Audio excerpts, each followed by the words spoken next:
Hello friends, आपका बहुत बहुत स्वागत करती हूँ आपके अपने channel legal help in Hindi में। दोस्तों, अपनी पिछली वीडियो में हमने जाना था कि हम किन किन टॉपिक्स के ऊपर सूचना के अधिकार का इस्तेमाल करके सूचना को मांग सकते हैं और सूचना का अधिकार अधिनियम 2005 क्या कहता है।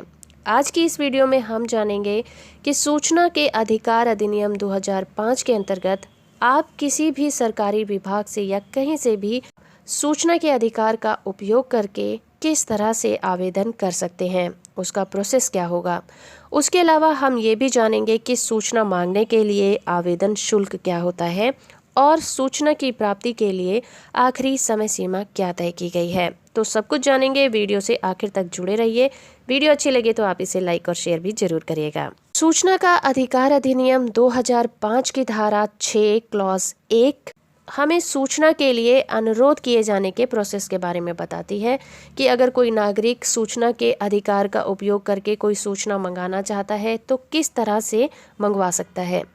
अगर कोई नागरिक अधिनियम के अंतर्गत सूचना प्राप्त करना चाहता है तो उसे लोक प्राधिकरण से संबंधित केंद्रीय लोक सूचना अधिकारी से अंग्रेजी में या फिर हिंदी में या फिर वो जिस भी राज्य या क्षेत्र में रहता है वहाँ की जो भी प्रादेशिक भाषा हो, राजकीय भाषा हो, उस भाषा में आवेदन कर सकता है और ये आवेदन लिखित रूप में किया जाना चाहिए। आवेदनकर्ता अपना आवेदन डाक के द्वारा या इलेक्ट्रॉनिक जरिए से अपना व्यक्तिगत रूप से लोक अधिकारी के कार्यालय में भेज सकता है।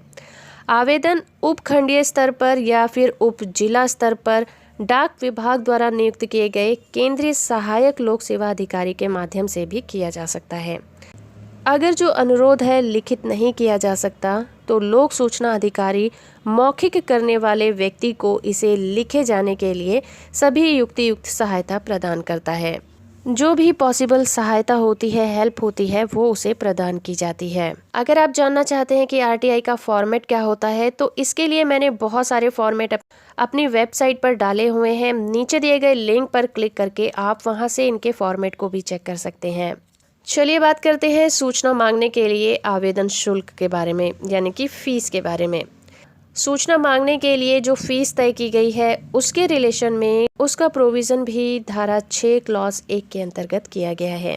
आवेदनकर्ता से ये उम्मीद की जाती है कि वो अपने आवेदन पत्र के साथ सूचना मांगने के लिए जो फीस निर्धारित की गई है, जो कि 10 रुपये है, मांग पत्र या फिर बैंक चेक या फिर भारतीय पोस्टल ऑर्डर के रूप में लोक प्राधिकारी के लेखा अधिकारी के नाम से भेज सकता है। इसके अलावा फीस का भुगतान लोक प्राधिकरण के लेखा अधिकारी और केंद्रीय सहायक लोक सूचना अधिकारी को नकद में भी किया जा सकता है। ऐसे में आवेदनकर्ता को और नकद भुगतान करने के बाद आवेदनकर्ता को उनसे फीस की रसीद भी लेनी चाहिए। लेकिन एक बात और है कि आवेदनकर्ता को सूचना प्रदान करने में जो भी अतिरिक्त लागत आता है उसके लिए भी उसे पे करना पड़ेगा। ऐसी फीस का निर्धारण सूचना का अधिकार नियमावली 2005 द्वारा किया गया है। केंद्रीय सूचना अधिकारी अतिरिक्त शुल्क मांगते समय ऐसे शुल्क का विवरण आवेदनकर्ता को सूचित करता है और जो नियमावली है उसके अंदर शुल्क भी निर्धारित किया गया है, जैसे कि फोटोकॉपी किए गए हर एक पेज के लिए 2 रुपये देने होते हैं। बड़े आकार के कागज में कॉपी का वास्तविक प्रभार और लागत फीस भी देनी होती है। अगर कोई नमूना या मॉडल है तो उसकी जो वास्तविक लागत या कीमत है वो अदा करनी पड़ेगी। अभिलेख के निरीक्षण के लिए पहले घंटे के लिए कोई शुल्क नहीं है और उसके बाद हर 1 घंटे या खंड के लिए 5 रुपये का शुल्क लिया जाता है। इसके अलावा डिस्क या फ्लॉपी में सूचना प्रदान करने के लिए डिस्क या फ्लॉपी के लिए 50 रुपये लिए जाते हैं। मुद्रित रूप से दी गई सूचना के लिए ऐसे प्रकाशन के लिए निर्धारित मूल्य और हर एक प्रकाशन की फोटोकॉपी के लिए 2 रुपये वसूले जाते हैं। गरीबी रेखा के नीचे की श्रेणी के अंतर्गत आने वाले आवेदनकर्ताओं को किसी तरह का शुल्क देने की ज़रूरत नहीं होती।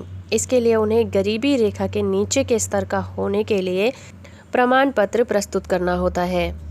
चलिए अब जानते हैं सूचना की प्राप्ति की समय सीमा के बारे में। सूचना अधिकार अधिनियम की धारा 7 की उपधारा 1 के अंतर्गत सूचना की प्राप्ति की समय सीमा के लिए उपबंध किए गए हैं, जिसमें कि सूचना दी जाती है आवेदन प्राप्त होने के 30 दिन के अंदर।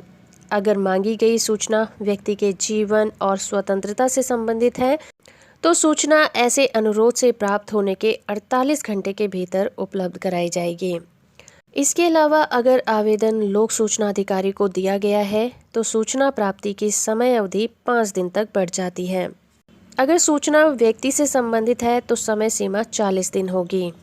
इसके अलावा अगर समय पर सूचना नहीं दी जाती है तो इसे सूचना देने से इनकार माना जाता है। तो दोस्तों, ये थी जानकारी आरटीआई के प्रोसेस के बारे में। आई होप कि ये जानकारी आपको पसंद आई होगी। वीडियो अच्छा है तो आप इसे लाइक और शेयर जरूर कर दीजिए। चैनल को सब्सक्राइब कर लीजिए, साथ में ऑल नोटिफिकेशन बटन को ऑन रखिए ताकि जब भी मैं कोई नई वीडियो अपलोड करूं आप लोग उससे अपडेट होते रहें।